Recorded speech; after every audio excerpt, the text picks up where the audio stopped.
At the dawn of the 17th century, England stood poised at the edge of a transformation that would reshape not only the small island kingdom itself, but also vast parts of the globe. The once isolated nation, long focused on its internal affairs and regional conflicts, began to turn its eyes outward. The era of exploration and conquest had already taken hold across Europe, and England, driven by a blend of economic ambition, religious zeal, and geopolitical rivalry, was eager to join the fray. What followed was a cascade of expeditions, ventures across vast oceans, daring missions to uncharted coasts, and long, often perilous voyages that would plant the seeds of an empire. These early forays were more than acts of exploration. They were extensions of national policy, wrapped in sails and carried by ships bearing not just goods and weapons, but also the cultural and ideological markings of a growing imperial power. The expansion of British influence was not haphazard. It was driven by a deliberate shift in national priorities. With Spain and Portugal already dominant in the Americas and parts of Asia, England sought to challenge their supremacy by establishing its own overseas presence. The establishment of joint stock companies such as the East India Company in 1600 marked a pivotal turning point. These enterprises allowed investors to pool resources, share risks, and finance expeditions with the potential for immense returns. The East India Company in particular would become the most powerful commercial entity of its time. While it began with a simple charter to trade with the East, it evolved into a quasi-governmental force with military power, administrative authority, and political ambitions. The company's activities in India would lay the foundation for nearly 2 centuries of British colonial rule on the subcontinent. English explorers set sail with twin motivations: the pursuit of wealth and the propagation of Protestantism. At a time when Catholic Spain and Portugal had built empires intertwined with the Catholic Church, England's Protestant rulers sought both to counter religious rivals and to open new routes for commerce. They looked for spices, gold, timber, and other resources that could enrich the crown and its investors, i.e. North America. Early explorers like John Cabot and Henry Hudson carved paths into regions that would later become hotly contested. Cabot's voyage to Newfoundland in the late 15th century gave England a claim to parts of the New World, while Hudson's exploration of the river and bay that now bear his name expanded English knowledge and ambitions in the Northern Territories. By the early 1600s, attention turned southward to the Caribbean. In 1624, England established its first permanent settlement in the region on the island of St. Kitts. Just 3 years later, Barbados was claimed and developed. These small islands soon proved incredibly profitable due to their suitability for sugar cultivation. Sugar, often referred to as white gold, became the cornerstone of Britain's colonial economy. The rise of the sugar trade also marked the beginning of one of the darkest chapters in British history: the transatlantic slave trade. African men, women, and children were captured, sold, and transported in horrific conditions to labor on plantations. This system of forced labor, institutionalized over time, not only fueled the British economy, but also shaped social and racial dynamics that would have lasting repercussions across the Atlantic world. While the Caribbean offered riches, North America promised land and religious refuge. The voyage of the Mayflower in 1620 brought English pilgrims to Plymouth, where they sought to create a society governed by their spiritual ideals. Other settlers followed in their wake, and new colonies such as Jamestown in Virginia and the Massachusetts Bay Colony in New England were soon established. By the 1630s, migration to New England accelerated dramatically during what became known as the Great Migration. Thousands of Puritans crossed the Atlantic, seeking religious freedom and the opportunity to build a godly society. These settlers laid the cultural and political foundations for what would become the American colonies. Back in England, political upheaval deeply affected the colonies. The English Civil War, 1642 to 1651, interrupted royal oversight, forcing many colonies to govern themselves. In this period of neglect from the crown, settlers established local assemblies, laws, and institutions that fostered a growing sense of independence. However, The restoration of the monarchy in 1660 under Charles II reinvigorated royal interest in overseas affairs. The king and his advisors recognized the value of the colonies, both economically and strategically. This led to renewed efforts to regulate and expand imperial control, including the reorganization of colonial administration and new charters for further settlement. In 1664, the English seized New Amsterdam from the Dutch and renamed it New York. This strategic victory gave England a vital port and enhanced its presence along the eastern seaboard of North America. In the following decade, the Carolina colonies were granted to a group of English nobles and quickly flourished. South Carolina, in particular, became an agricultural powerhouse thanks to rice and indigo plantations worked by enslaved Africans. These new colonies, though profitable, were not without internal conflict. Disputes between settlers and colonial governors led to tensions. In 1676, Bacon's Rebellion erupted in Virginia, a populist uprising that highlighted settler frustration with the colonial elite. Though it was ultimately crushed, the rebellion led to a shift in labor practices and accelerated the transition to African slave labor. The late 1600s were marked by moments of fear and paranoia. The infamous Salem witch trials of 1692 in Massachusetts reveal the extent of religious and social anxieties in Puritan communities. 20 people were executed and many more accused, in a tragic episode that stands as a stark reminder of the dangers of unchecked power and mass hysteria. Meanwhile, the British government sought greater control over its increasingly diverse and far-flung empire.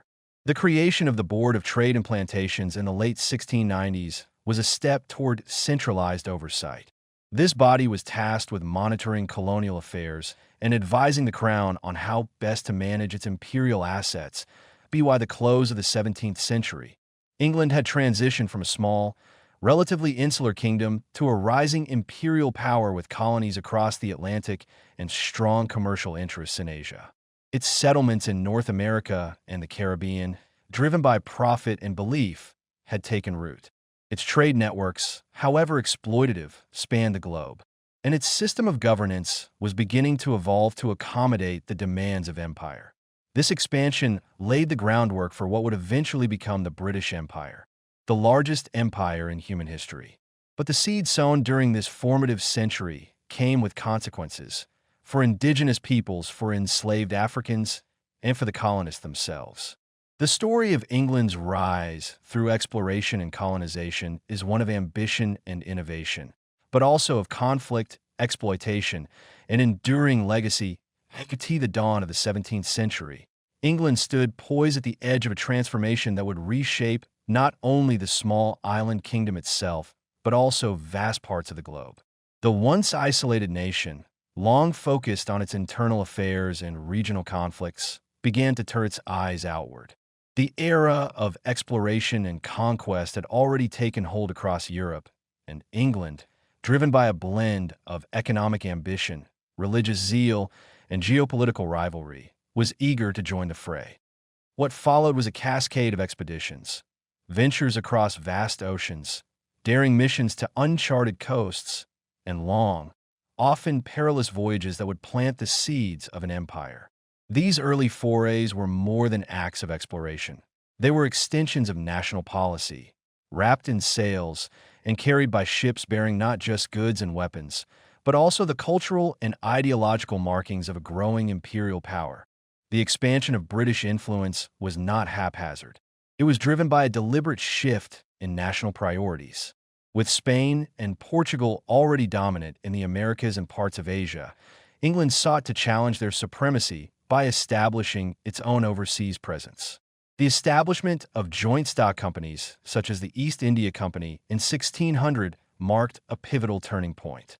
These enterprises allowed investors to pool resources, share risks, and finance expeditions with the potential for immense returns. The East India Company in particular would become the most powerful commercial entity of its time. While it began with a simple charter to trade with the East, it evolved into a quasi-governmental force with military power, administrative authority, and political ambitions. The company's activities in India would lay the foundation for nearly 2 centuries of British colonial rule on the subcontinent. English explorers set sail with twin motivations: the pursuit of wealth and the propagation of Protestantism. At a time when Catholic Spain and Portugal had built empires intertwined with the Catholic Church, England's Protestant rulers sought both to counter religious rivals and to open new routes for commerce. They looked for spices, gold, timber, and other resources that could enrich the crown and its investors. In North America, early explorers like John Cabot and Henry Hudson carved paths into regions that would later become hotly contested. Cabot's voyage to Newfoundland in the late 15th century gave England a claim to parts of the New World, while Hudson's exploration of the river and bay that now bear his name expanded English knowledge and ambitions in the Northern Territories. By the early 1600s, attention turned southward to the Caribbean. In 1624, England established its first permanent settlement in the region on the island of St. Kitts. Just 3 years later, Barbados was claimed and developed. These small islands soon proved incredibly profitable due to their suitability for sugar cultivation. Sugar, often referred to as white gold, became the cornerstone of Britain's colonial economy. The rise of the sugar trade also marked the beginning of one of the darkest chapters in British history: the transatlantic slave trade. African men, women, and children were captured, sold, and transported in horrific conditions to labor on plantations. This system of forced labor, institutionalized over time, not only fueled the British economy, but also shaped social and racial dynamics that would have lasting repercussions across the Atlantic world. While the Caribbean offered riches, North America promised land and religious refuge. The voyage of the Mayflower in 1620 brought English pilgrims to Plymouth, where they sought to create a society governed by their spiritual ideals. Other settlers followed in their wake, and new colonies such as Jamestown in Virginia and the Massachusetts Bay Colony in New England were soon established. By the 1630s, migration to New England accelerated dramatically during what became known as the Great Migration. Thousands of Puritans crossed the Atlantic, seeking religious freedom and the opportunity to build a godly society. These settlers laid the cultural and political foundations for what would become the American colonies. Back in England, political upheaval deeply affected the colonies. The English Civil War, 1642 to 1651, interrupted royal oversight, forcing many colonies to govern themselves. In this period of neglect from the crown, settlers established local assemblies, laws, and institutions that fostered a growing sense of independence. However, the restoration of the monarchy in 1660 under Charles II reinvigorated royal interest in overseas affairs. The king and his advisors recognized the value of the colonies, both economically and strategically. This led to renewed efforts to regulate and expand imperial control, including the reorganization of colonial administration and new charters for further settlement. In 1664, the English seized New Amsterdam from the Dutch and renamed it New York. This strategic victory gave England a vital port and enhanced its presence along the eastern seaboard of North America. In the following decade, the Carolina colonies were granted to a group of English nobles and quickly flourished. South Carolina, in particular, became an agricultural powerhouse thanks to rice and indigo plantations worked by enslaved Africans. These new colonies, though profitable, were not without internal conflict. Disputes between settlers and colonial governors led to tensions. In 1676, Bacon's Rebellion erupted in Virginia, a populist uprising that highlighted settler frustration with the colonial elite. Though it was ultimately crushed, the rebellion led to a shift in labor practices and accelerated the transition to African slave labor. The late 1600s were marked by moments of fear and paranoia. The infamous Salem witch trials of 1692 in Massachusetts revealed the extent of religious and social anxieties in Puritan communities. 20 people were executed and many more accused, in a tragic episode that stands as a stark reminder of the dangers of unchecked power and mass hysteria. Meanwhile, the British government sought greater control over its increasingly diverse and far-flung empire. The creation of the Board of Trade and Plantations in the late 1690s was a step toward centralized oversight. This body was tasked with monitoring colonial affairs and advising the crown on how best to manage its imperial assets. By the close of the 17th century, England had transitioned from a small, relatively insular kingdom to a rising imperial power with colonies across the Atlantic and strong commercial interests in Asia. Its settlements in North America and the Caribbean, driven by profit and belief, had taken root. Its trade networks, however exploitative, spanned the globe, and its system of governance was beginning to evolve to accommodate the demands of empire. This expansion laid the groundwork for what would eventually become the British Empire, the largest empire in human history. But the seed sown during this formative century came with consequences for indigenous peoples, for enslaved Africans, and for the colonists themselves. The story of England's rise through exploration and colonization is one of ambition and innovation, but also of conflict, exploitation, and enduring legacy. As the 18th century dawned, the foundations laid by England's early ventures across the Atlantic and into Asia began to mature into a coherent imperial strategy. No longer a peripheral participant in global affairs, Britain emerged as a serious contender for worldwide dominance.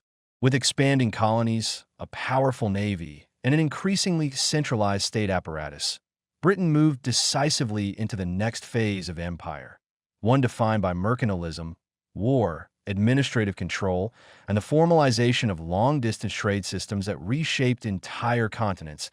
The heart of Britain's imperial strength was the Royal Navy.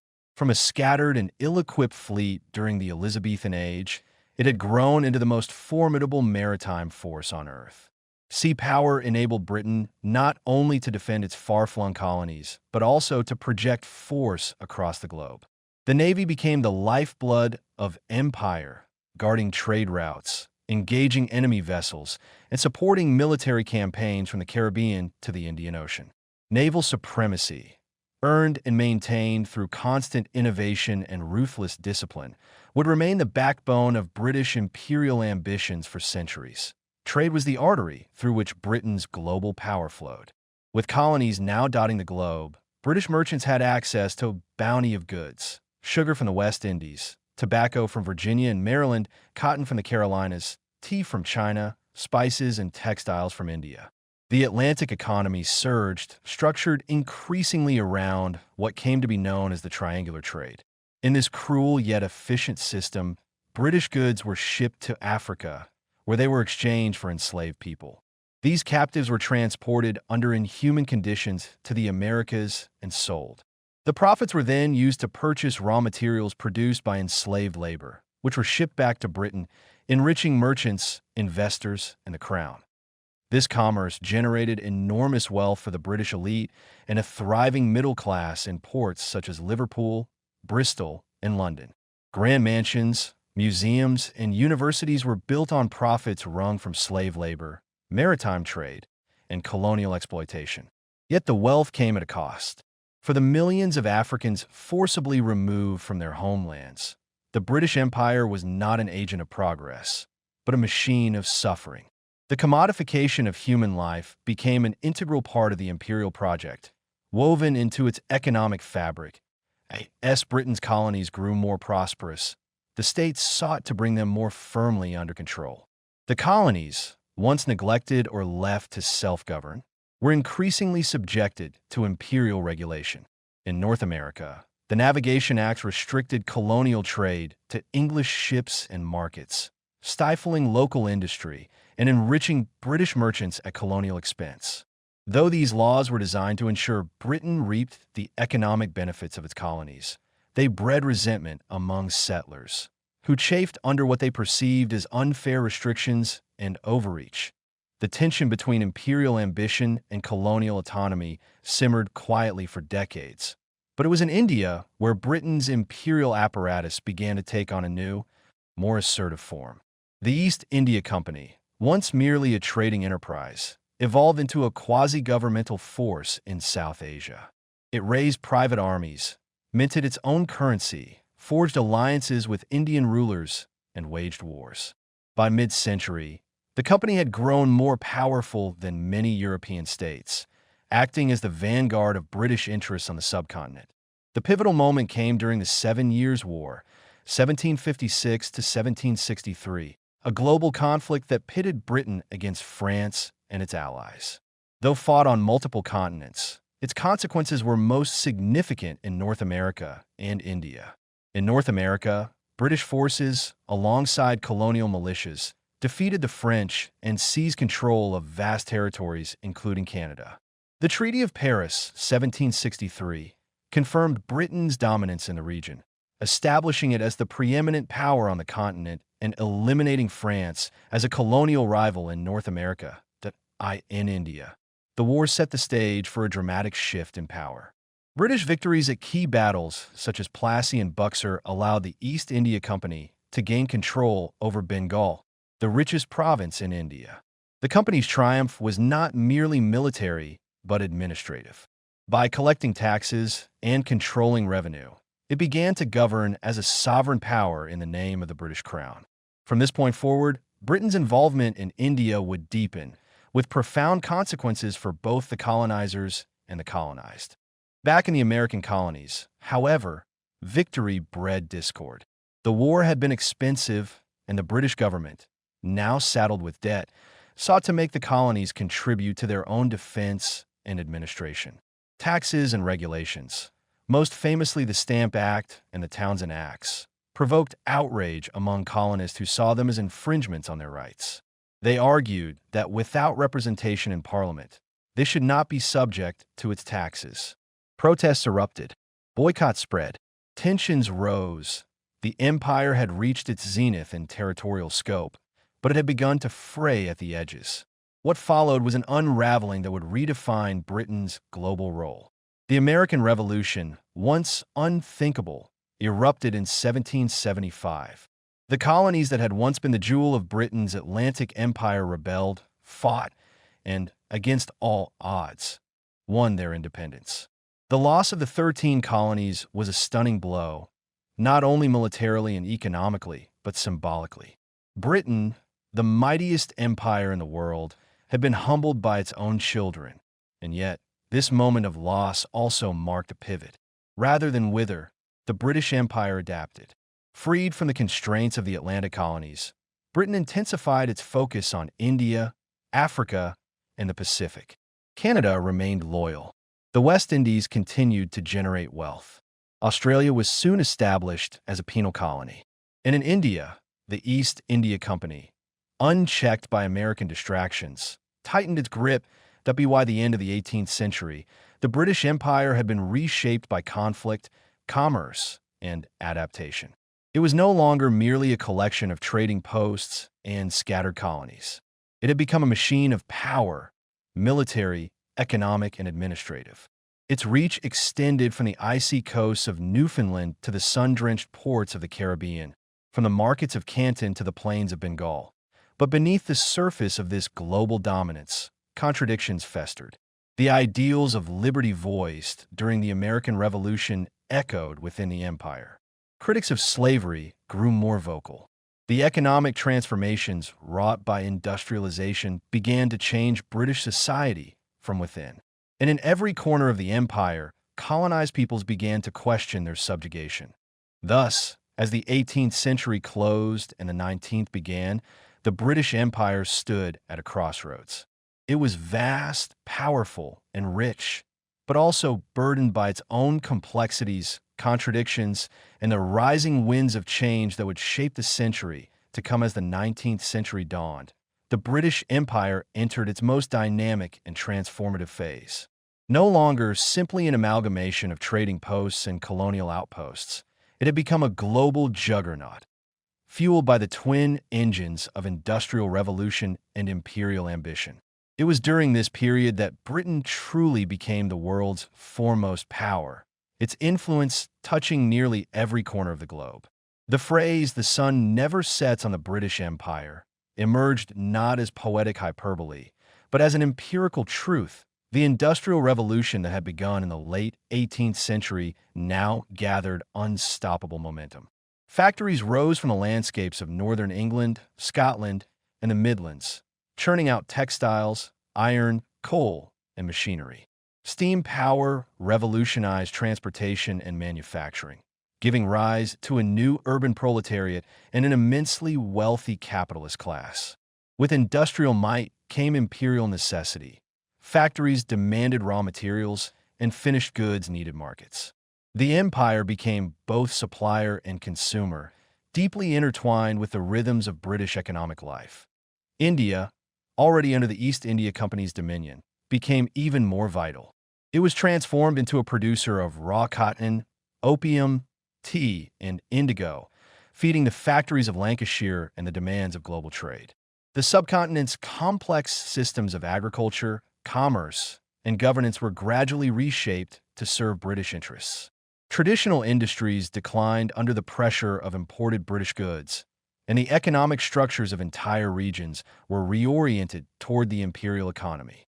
Railways, postal systems, and telegraph lines spread across India, not as altruistic tools of progress, but as arteries of control and extraction. The East India Company's grip tightened until 1857, when its arrogance and cultural insensitivity sparked a widespread and brutal uprising. Known in Britain as the Indian Mutiny and in India as the First War of Independence, it was a pivotal moment. Sepoys, Indian soldiers in the company's army, rebelled against British officers in a revolt that rapidly spread across northern and central India. The violence was immense on both sides. British reprisals were savage, and Indian rebels fought with desperation born of betrayal and humiliation. The aftermath marked a profound transformation. The British government dissolved the East India Company and assumed direct control over India. Queen Victoria was proclaimed Empress of India in 1876, and the Raj was born, a vast bureaucratic machine designed to govern a diverse subcontinent through a mixture of coercion, paternalism, and selective cooperation with native elites. While Britain promised modernity and order, the reality was often exploitation masked by a civilizing rhetoric. Famines, exacerbated by economic policies prioritizing export over local subsistence, claimed millions of lives. Meanwhile, in Africa, the empire's attention shifted from coastal trading stations to territorial conquest. The early decades of the 19th century saw the suppression of the transatlantic slave trade, which Britain had once championed and profited from. In 1807, Parliament passed the Abolition of the Slave Trade Act, and the Royal Navy began patrolling the Atlantic to intercept slave ships. In 1833, slavery itself was abolished throughout the empire. Though hailed as a moral triumph, abolition also served strategic purposes. It allowed Britain to claim moral superiority on the world stage and to justify deeper involvement in African affairs. By the late 19th century, this involvement exploded into what became known as the Scramble for Africa. Britain, along with other European powers, carved up the continent with astonishing speed. Motivated by a mix of strategic competition, economic exploitation, and racial ideology, British expeditions pushed inland, claiming Egypt, Sudan, Nigeria, Kenya, Uganda, South Africa, and many other territories. The Berlin Conference of 1884 to 1885, which Britain participated in, formalized European colonial claims with no African input, sealing the fate of millions in southern Africa. British interests clashed with Dutch-descended Boer settlers and indigenous African kingdoms. The Zulu Kingdom, under leaders like Shaka and Cetshwayo, resisted fiercely but ultimately succumbed to British firepower. The Boers, determined to maintain their autonomy, fought two brutal wars against Britain. The Second Boer War, 1899 to 1902, shocked the British public, revealing the horrors of concentration camps and guerrilla warfare. Victory came at a steep cost, and the region remained a volatile frontier of empire. In the Pacific, Britain extended its influence with the colonization of Australia and New Zealand. Australia, first established as a penal colony in 1788, became a land of opportunity for settlers, miners, and entrepreneurs.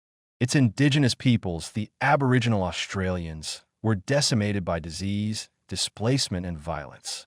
In New Zealand, British settlers encountered the Maori, a warrior society with its own complex structures.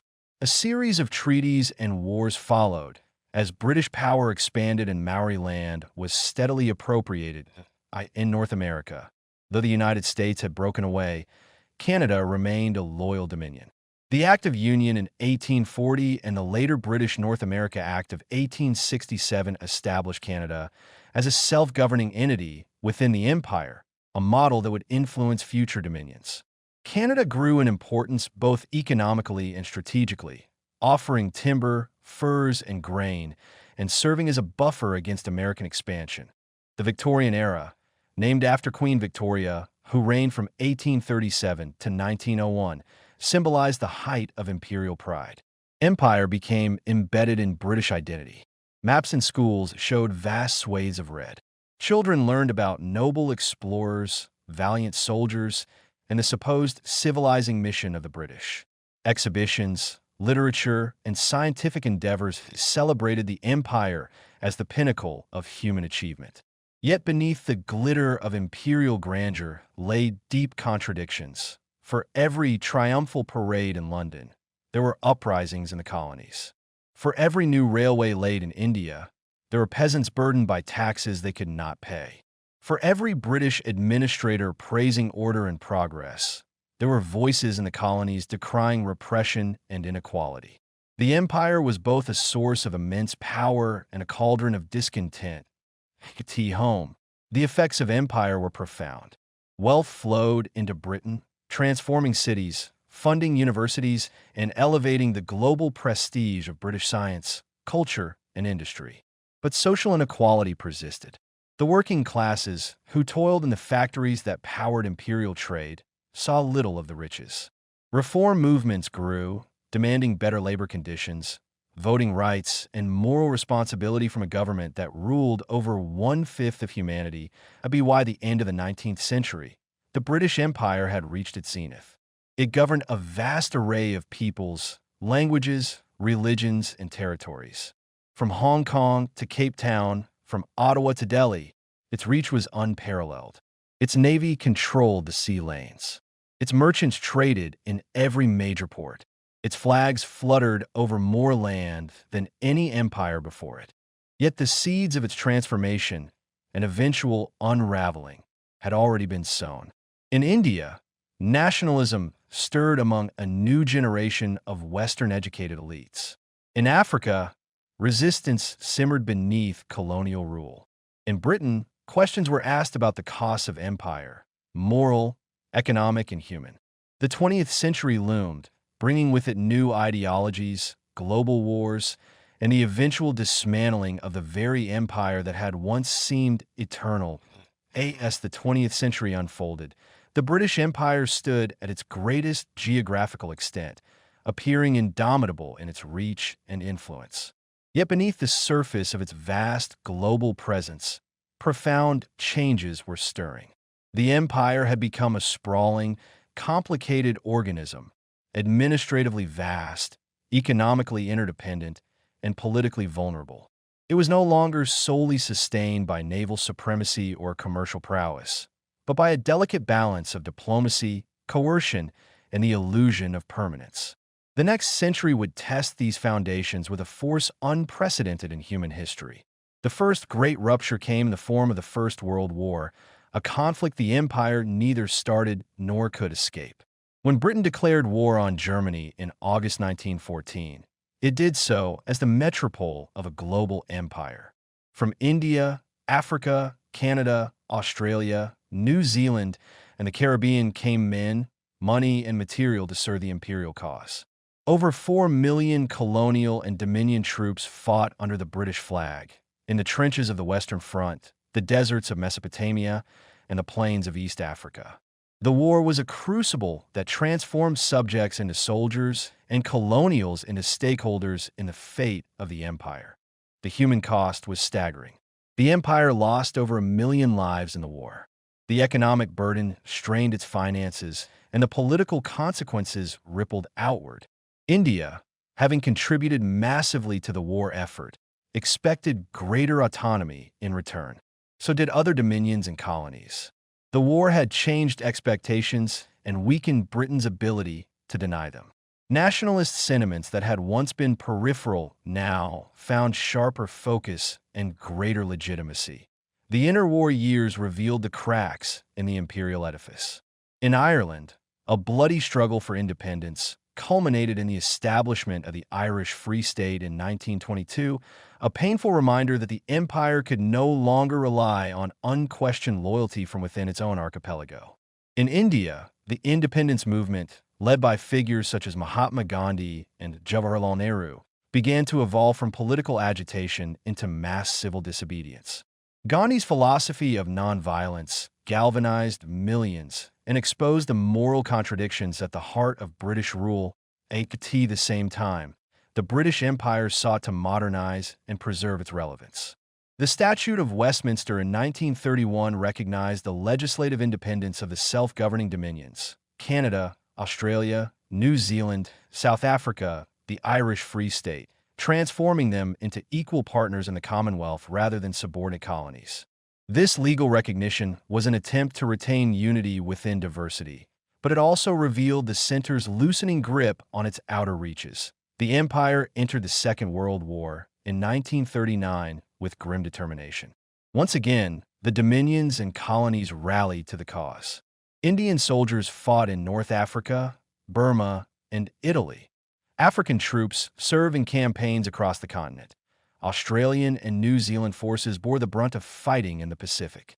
But this time, the imperial facade did not survive unscathed.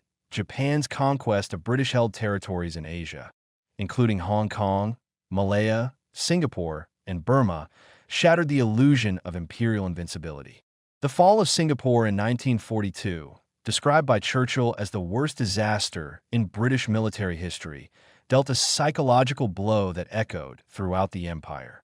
In India, the Quit India movement erupted in protest against continued colonial rule, and in Bengal, a devastating famine in 1943 claimed millions of lives, further fueling resentment and anti-British sentiment. By the end of the war in 1945, Britain was victorious but exhausted. The war had drained its economy, devastated its cities, and diminished its global standing. The United States and the Soviet Union emerged as superpowers, while Britain, though respected, was now seen as a fading imperial giant. The post-war years would mark the beginning of rapid and irreversible decolonization. India, the jewel in the imperial crown, led the way. After years of negotiation, protest, and unrest, the British government, under pressure from both Indian nationalists and international opinion, granted independence in 1947. The subcontinent was partitioned into the Dominion of India and the Dominion of Pakistan, a traumatic and bloody division that resulted in communal violence and the displacement of over 10 million people. Though independence was a moment of triumph for Indian nationalists, it came at a terrible human cost. India's independence set a precedent that could not be ignored. One by one, other colonies sought their own exits from imperial rule. In the Middle East, Britain's withdrawal from Palestine in 1948 and its subsequent exit from Egypt in the 1950s signaled the end of imperial authority in regions once central to its strategic interests. In Africa, the winds of change blew with increasing velocity. Ghana became the first sub-Saharan African country to gain independence in 1957 under the leadership of Kwame Nkrumah. It was followed by Nigeria, Kenya, Tanganyika, Uganda, and many others in the 1960s. Some of these transitions were peaceful, others were not. The Mau Mau uprising in Kenya revealed the brutal underbelly of colonial rule and the lengths to which the empire would go to maintain order. In Rhodesia, white minority rule resisted decolonization, leading to prolonged conflict. In Malaya and Cyprus, insurgencies challenged British control. In every instance, the process of withdrawal was messy, marked by political compromise, military repression, and social upheaval. At home, British society underwent profound changes. The post-war economy was rebuilt with the help of American loans and the Marshall Plan, but rationing and austerity lingered into the 1950s. The British public, weary of war and empire, turned inward.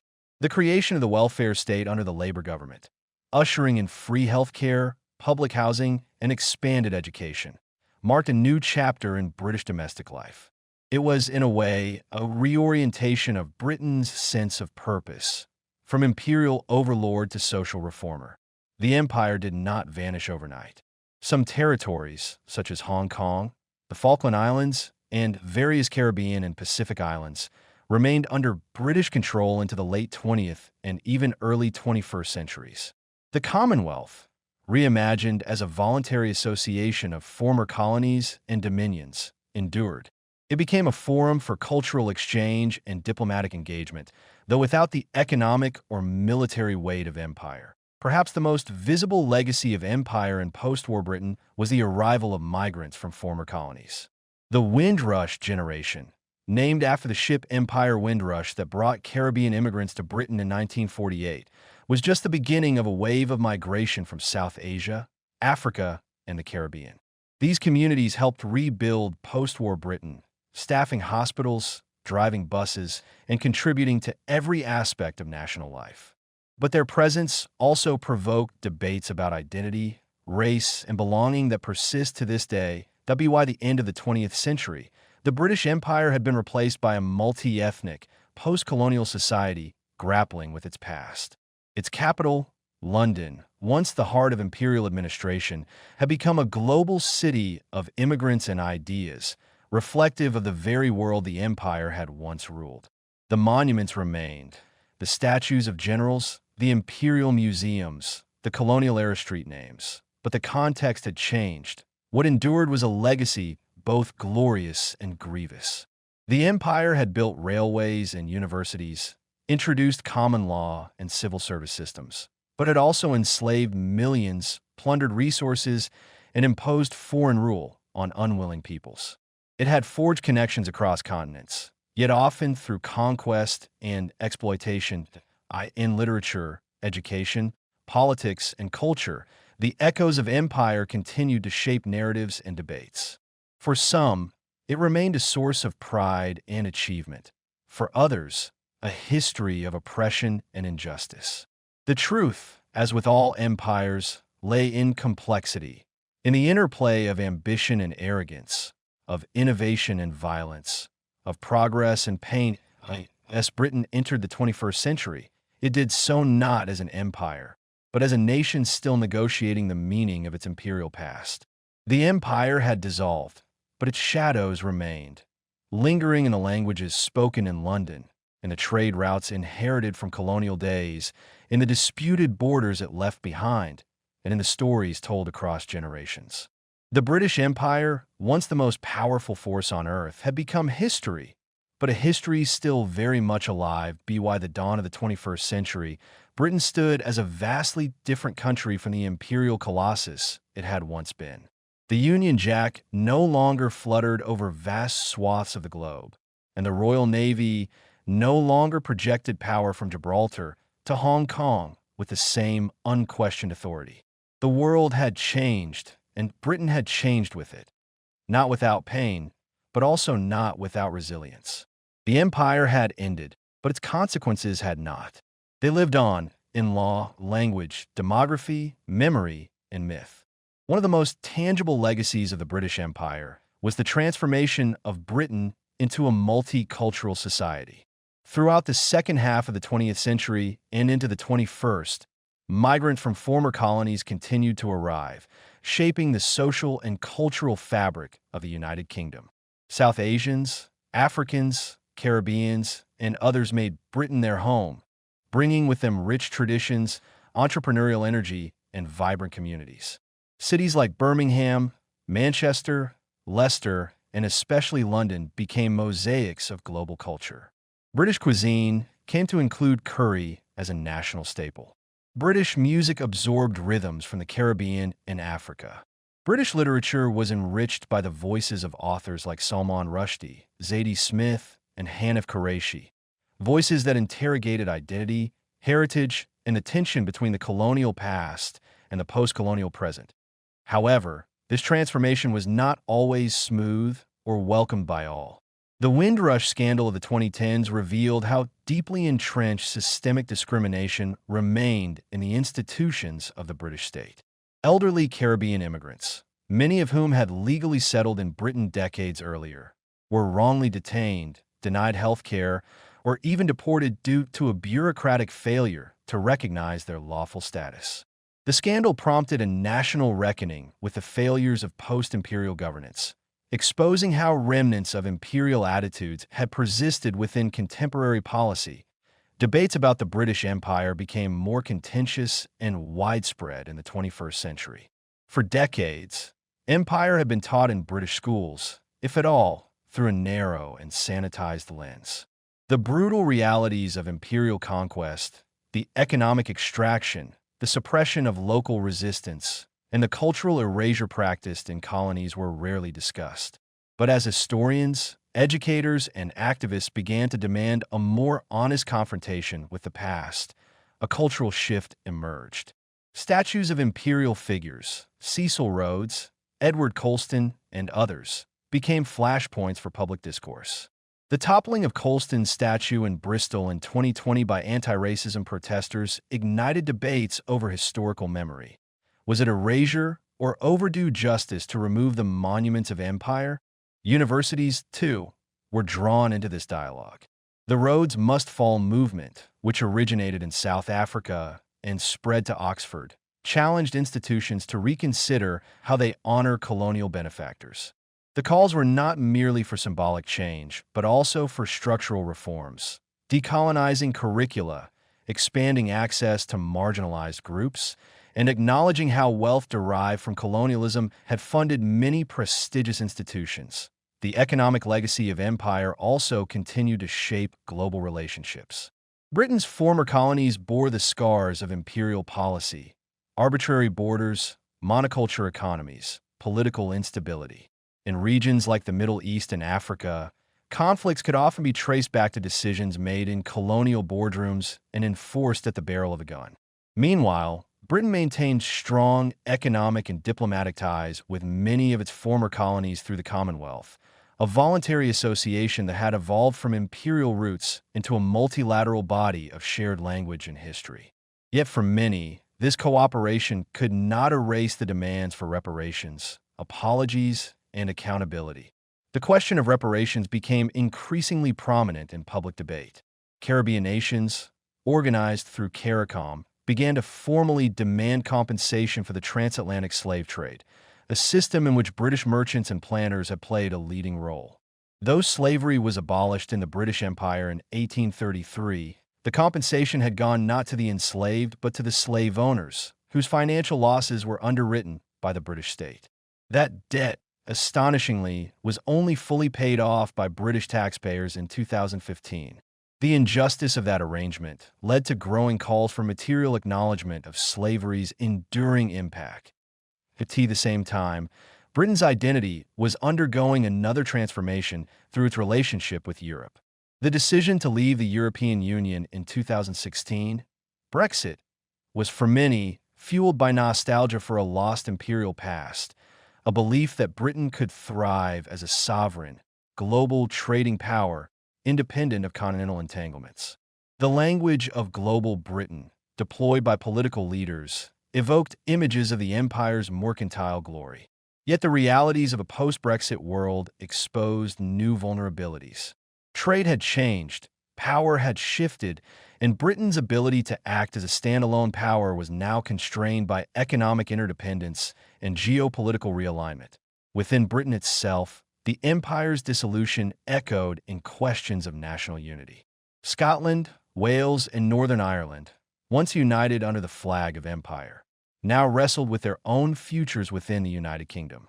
Scottish nationalism surged, not in opposition to Europe, but in aspiration toward rejoining it. Northern Ireland faced renewed tensions over its border with the Republic of Ireland, a line originally drawn by imperial administrators and now newly complicated by Brexit. The empire had once served as the glue holding the union together. Without it, old fault lines reemerged.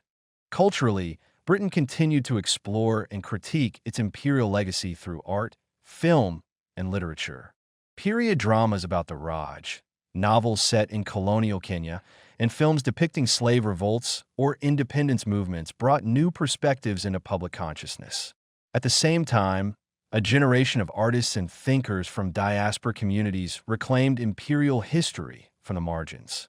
They told stories not only of suffering and resistance, but also of hybridity, migration, and resilience, of what it meant to be British and something else all at once. The legacy of the British Empire was also visible in language. English, spread by colonial administrators, missionaries, and traders, had become the world's lingua franca.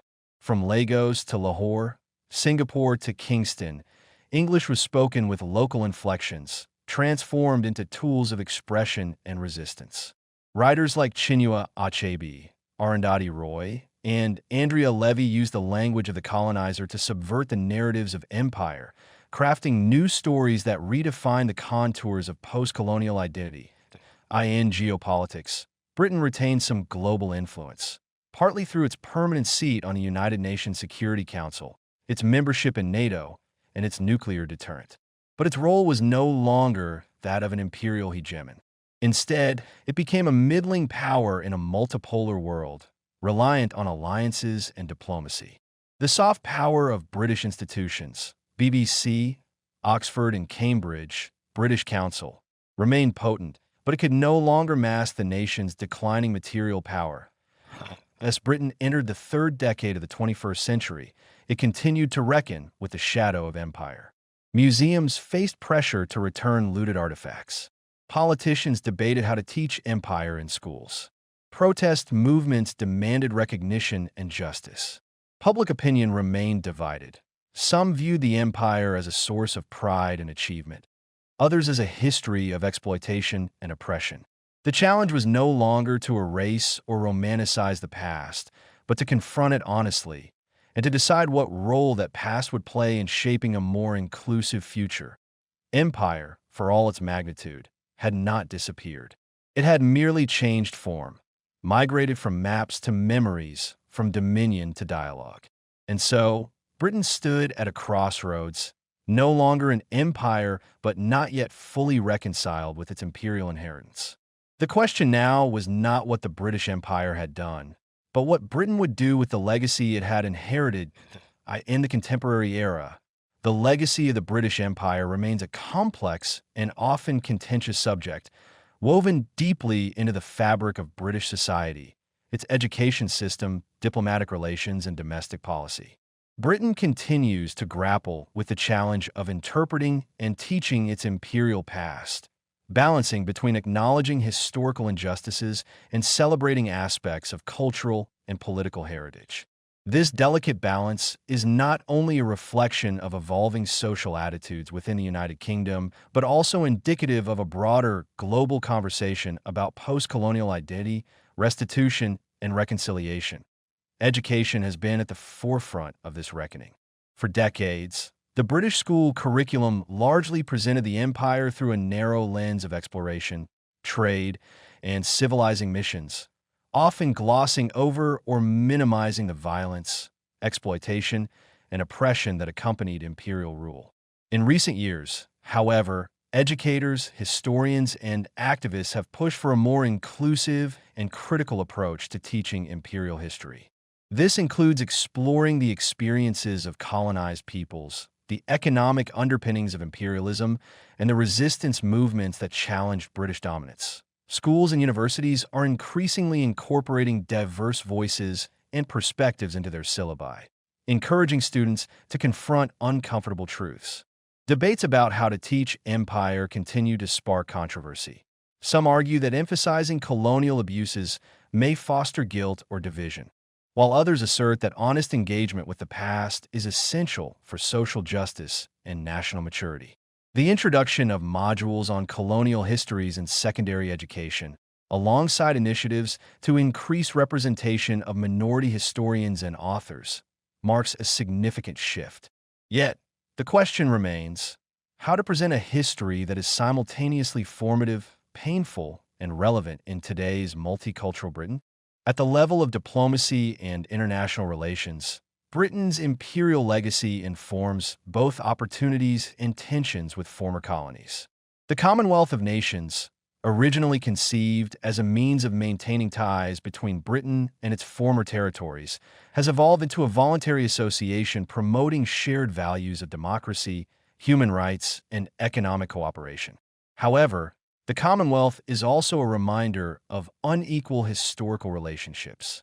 While Britain advocates for partnership and mutual respect, many member states continue to critique the lingering power imbalances and economic disparities rooted in colonial exploitation.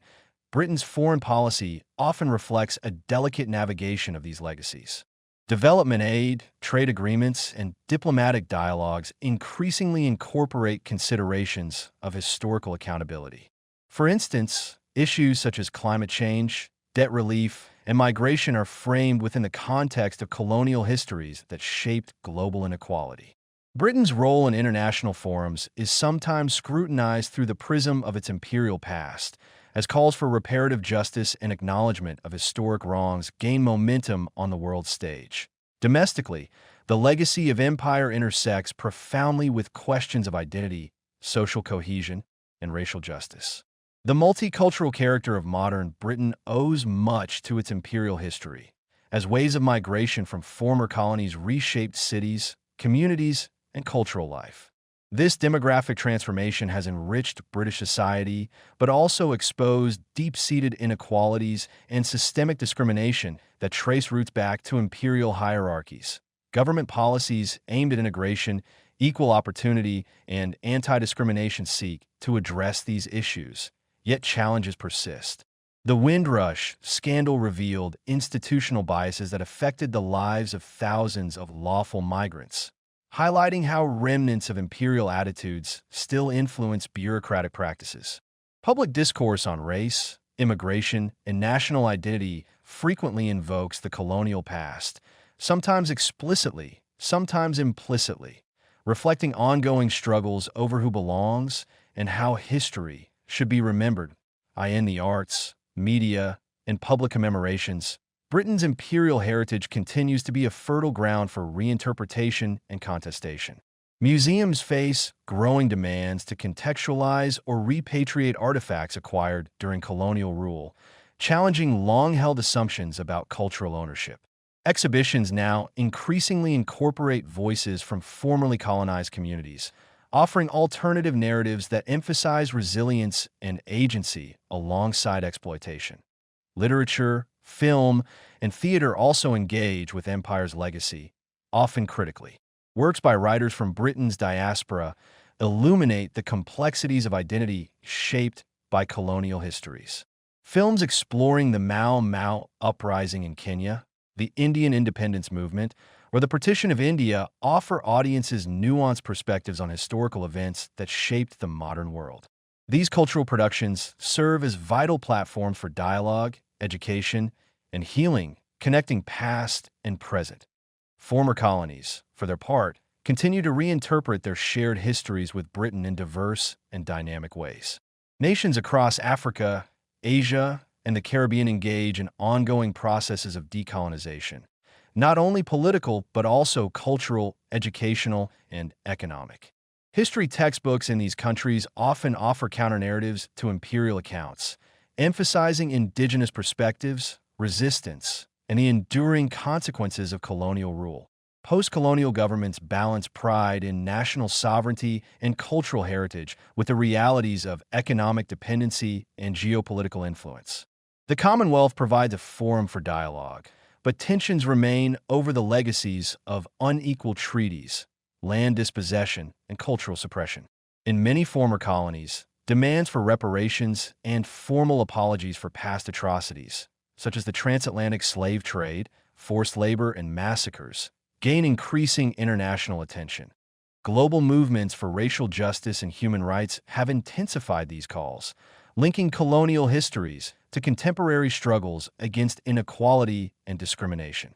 The Black Lives Matter protests in the UK and elsewhere reignited debates over statues, street names, and public monuments commemorating imperial figures. These debates are not merely about symbols, but about how societies remember, reckon, and move forward.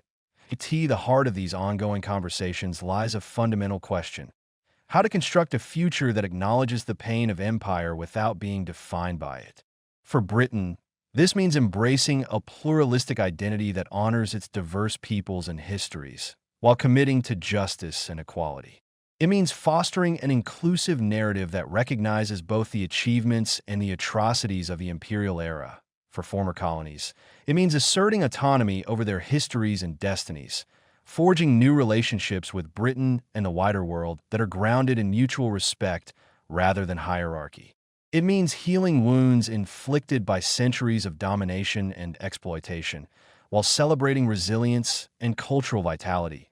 As the world grows ever more interconnected, the legacies of the British Empire, its languages, institutions, conflicts, and cultural exchanges continue to reverberate globally. Britain's task is not simply to remember empire, but to actively engage with its consequences, using history as a tool for understanding and transformation. In this ongoing journey, education, diplomacy, and cultural expression serve as vital arenas where the past and present intersect. Through honest dialogue, critical reflection, and inclusive policymaking, Britain and its former colonies can seek pathways toward reconciliation and shared prosperity, honoring the complexity of a history that shaped much of the modern world. The aftermath of the British Empire's dissolution has produced a tapestry of unique experiences among former colonies, each navigating the complex legacy of imperial rule in distinct ways. These case studies reveal the multifaceted nature of post-colonial identity, governance, and cultural resurgence, as well as the ongoing influence of British imperial structures in politics, economy, and society. Examining specific nations and regions illuminates how the shared history of empire continues to shape contemporary realities across the globe. India, often regarded as the jewel in the crown of the British Empire, presents one of the most profound examples of imperial legacies shaping modern nationhood. After gaining independence in 1947, India embarked on an ambitious project to forge a democratic republic that would transcend colonial divisions of religion, language, and caste. The British colonial administration had left behind a vast infrastructure of governance, legal systems, and education, which the Indian leadership adapted and expanded to serve the needs of a newly sovereign state. Yet, the trauma of partition, marked by widespread violence and displacement, remains an indelible scar on the subcontinent's collective memory.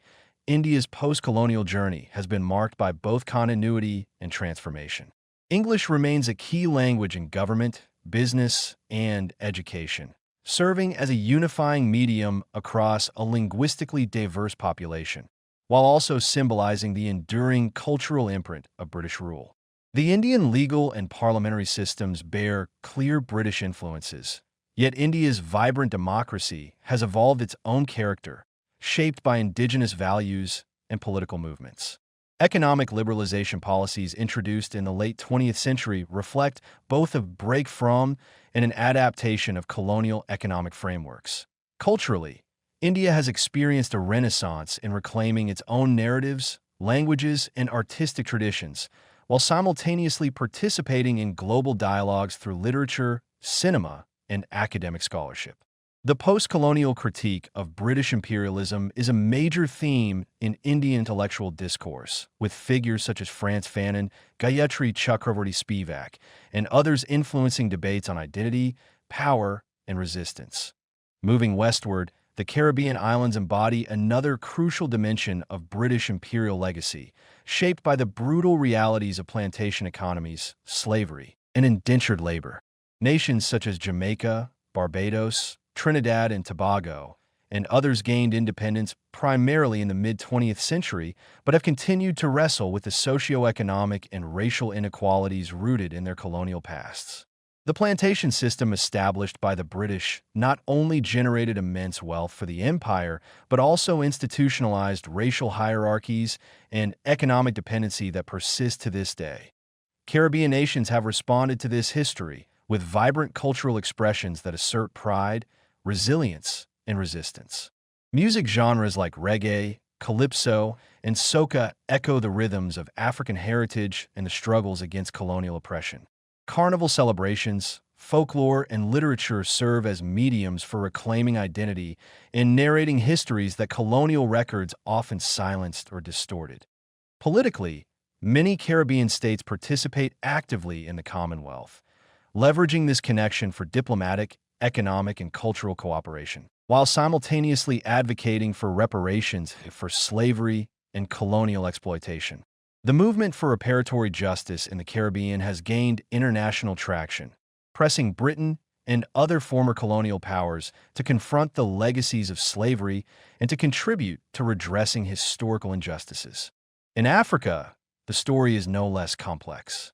Countries such as Kenya, Nigeria, Ghana, and South Africa illustrate the diverse outcomes of British imperial rule and post-colonial state formation. Kenya's struggle for independence was marked by the Mau Mau Uprising, a violent and controversial rebellion against colonial settlers that exposed the deep fractures of imperial domination. Post-independence Kenya has grappled with the legacies of land dispossession, ethnic divisions, and governance challenges that stem from colonial-era policies. Nigeria, as one of the largest and most populous former British colonies, showcases the intricate interplay between colonial borders, ethnic diversity, and resource wealth. The British imposed artificial boundaries that grouped multiple ethnic groups under one administrative umbrella, sowing seeds of conflict that have persisted into the post-colonial era. The country's political history is punctuated by coups, civil war, and efforts at democratization, all underscored by the colonial legacy of centralized governance and economic exploitation. South Africa's colonial and imperial past intersected with the system of apartheid, a legalized racial segregation that has left profound social and economic scars. While apartheid was not a direct creation of British rule, its foundations were laid in colonial practices of land appropriation and racial classification. Post-apartheid South Africa's ongoing reconciliation efforts, including the Truth and Reconciliation Commission, highlight the continuing struggle to heal from a history of racial oppression intertwined with imperialism. Across these African contexts, post-colonial states face common challenges such as development disparities, governance reforms, and the quest for national unity amidst ethnic and cultural plurality. They also share a vibrant cultural renaissance that seeks to restore indigenous languages, traditions, and history sidelined during colonial rule. Literature by authors like Chinua Achebe, Ngugi wa Thiong'o, and Chimamanda Ngozi Adichie critically engage with the colonial legacy, deconstructing imperial narratives and asserting post-colonial voices. In Oceania, countries such as Australia and New Zealand illustrate a different dimension of the British imperial legacy, characterized by settler colonialism and the displacement of indigenous populations. The British colonization of these lands led to the establishment of dominions that maintained close ties to Britain, while indigenous peoples, Aboriginal Australians and the Maori, endured marginalization, cultural disruption, and dispossession in recent decades. Both nations have taken steps toward reconciliation and recognition of indigenous rights, though the legacies of empire continue to impact social and political life. Debates over land rights, cultural preservation, and historical representation are central to ongoing efforts to address colonial injustices. These countries also occupy a unique place in the Commonwealth and maintain a hybrid identity that blends British institutional heritage with distinctive indigenous and multicultural elements. Globally, diasporic communities originating from former British colonies contribute dynamically to the cultural landscapes of metropolitan Britain and other parts of the world. These communities negotiate identities shaped by colonial histories, migration experiences, and contemporary challenges such as racism and economic inequality. The arts, politics, and social movements led by diaspora populations have transformed understandings of Britishness and continue to influence debates over multiculturalism, citizenship, and social justice. In conclusion, the post-colonial world shaped by the British Empire is neither monolithic nor static. It is a vibrant, contested space where histories are continuously reinterpreted, identities are reconstructed, and power relations are renegotiated. The legacies of empire endure in institutions, languages, and social structures, but they also inspire resistance, creativity, and transformation. Understanding these diverse post-colonial experiences is essential for engaging with the ongoing impacts of British imperialism and for fostering equitable global relationships in the 21st century. As the 21st century advances, the legacies of the British Empire continue to evoke intense debate, reflection, and action across political, cultural, and social arenas. The final chapter of this imperial saga is not merely about recounting history, but about confronting its ongoing consequences and envisioning a more just and equitable global future.